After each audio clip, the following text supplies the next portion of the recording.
বন্ধু হওয়া উচিত আয়না এবং ছায়ার মতন। কারণ আয়না আমাদের মিথ্যে বলে না, আর ছায়া কখনো আমাদের সঙ্গ ছাড়ে না। ঠিক তেমনি একজন ভালো বন্ধু আয়নার মতন স্বচ্ছ হয়, যে সবসময় আমাকে সত্যিটাই বলবে। আমাকে খারাপ পথে যাওয়া থেকে আটকানোর জন্য সে আপ্রাণ চেষ্টা করবে।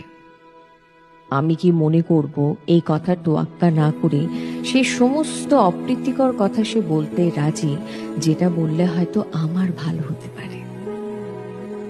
অনেক সময় হয় ঘরে আলো না থাকলে কিছুটা সময়ের জন্য ছায়া আমাদের সঙ্গ ছেড়ে দেয়, কিন্তু আবার আলো ফিরে এলে সেই ছায়ায় আমাদের সঙ্গী হয় আজীবনের জন্য। ঠিক তেমনি একজন ভালো বন্ধু ছায়ার মতন আজীবন আমাদের সঙ্গী হয়ে যায়।